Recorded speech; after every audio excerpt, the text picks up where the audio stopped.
చంద్రబాబు నీచ నికృష్టపు రాజకీయాలు ప్రజలందరికీ తెలుసునన్నారు వైఎస్ఆర్ జిల్లా వైఎస్ఆర్సీపీ అధ్యక్షుడు పి రవీంద్రనాథ్ రెడ్డి. మల్లెల బాబ్జీ నుంచి వంగవీటి రంగ వరకు జరిగిన హత్యలకు చంద్రబాబే బాధ్యుడని చెప్పారు. అంతేకాదు రాజారెడ్డి హత్య కేసులో ముద్దాయిలకు ఆశ్రయం ఇచ్చింది ఎవరు అని చంద్రబాబు నిలదీశారు.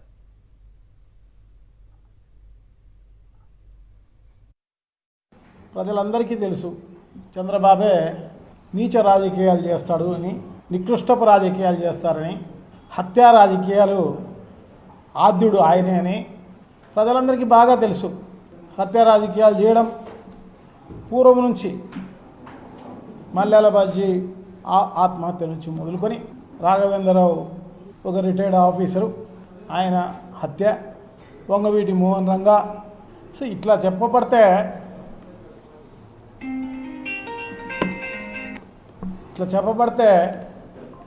చాలామందిని ఈ రకంగా చంపి తిమ్మిని బమ్మిని చేయడంలో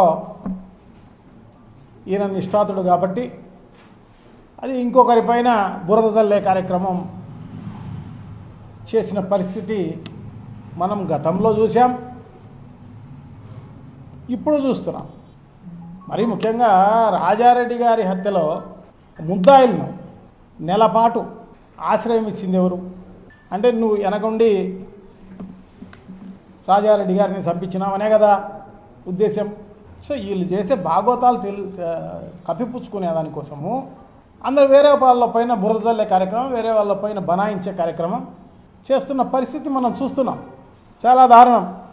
సో ఇదే కాకుండా ఏదో భూమందాలని చెప్పేసి నా పైన ఆరోపించడం జరిగింది. నేను ఒక్క డీకేటీ పట్టా ఎక్కడైనా తీసుకొని ఉంటే నిరూపించమను. కానీ చంద్రబాబు ఎన్ని డీకేటీ పట్టాలు ఆక్రమించినాడు, ఎంత ప్రభుత్వాన్ని ఆక్రమించినాడు, ప్రభుత్వ భూమిని. అదే కాకుండా వారికి అనుయాయులైన ఎమ్మెల్యేలు అయితేనేమి, మంత్రులు అయితేనేమి, వీళ్ళందరూ ఎంతెంత ఆక్రమించినారు, ఎక్కడెక్కడ ఆక్రమించినారు, ఇవన్నీ నిరూపించమంటే నిరూపిస్తాం.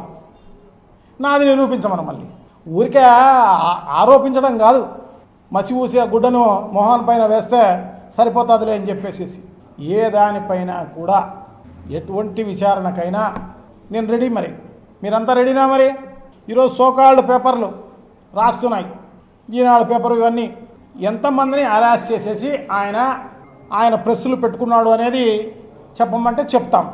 ఒకటి హైదరాబాద్లో film city, Ramoji film city, దాంట్లో ఎన్ని డీకేటీ పట్టాలు ఉన్నాయి, ఎంత ప్రభుత్వ భూమి ఉంది, ఇవన్నీ చెప్పమంటే చెప్తాం. అంతెందుకు ఈ ఊరిలో ఉన్న ఈనాడు పేపర్ ఎక్కడైతే పెట్టడం జరిగిందో ఆ భూమిలో కూడా కేసీ కెనాల్కి సంబంధించిన కాలువలు ఉన్నాయి. అవన్నీ బూడ్చేసి ఆయన నిర్మించుకోవడం జరిగింది. అది కాని రాదు, వేరే వాళ్ళ గురించి చెప్తారు.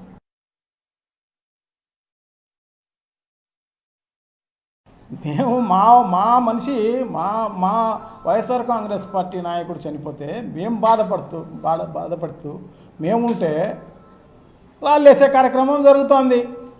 ఒక పథకం ప్రకారం రోజుకొక కథనం ఆ రకంగా రాస్తూ వైఎస్ఆర్ కాంగ్రెస్ పార్టీకి ఎలా అంటగట్టాలా అని చెప్పేసి ఇదంతా తెలుగుదేశం పార్టీ సెంట్రల్ ఆఫీస్ నుంచి స్క్రిప్టు అందరికీ రోజుకో రకంగా రాసే కార్యక్రమం అన్నమాట. చిన్నగా వైఎస్ఆర్ కాంగ్రెస్ పార్టీకి, తర్వాత వైఎస్ఆర్ కాంగ్రెస్ పార్టీ నాయకులకు, తర్వాత వైఎస్ఆర్ కాంగ్రెస్ పార్టీ బంధువులకు, తర్వాత జగన్మోహన్ రెడ్డి గారికి, ఆ రకాల తర్వాత తాడేపల్లికి సంబంధించి అక్కడి నుంచి వచ్చిందని. నిజంగా ఎంత దారుణం. చిన్న ఇష్యూ, ఒక బంగ్యాక్కు సంబంధించిన గ్రూపు ఆ రకంగా చేస్తే, ఆ రకంగా జరిగితే దాంట్లో ఇన్వెస్టిగేట్ చేసి నిజాలు నిగ్గు తేల్చాల్సిన అవసరం తప్పకుండా ఉంది.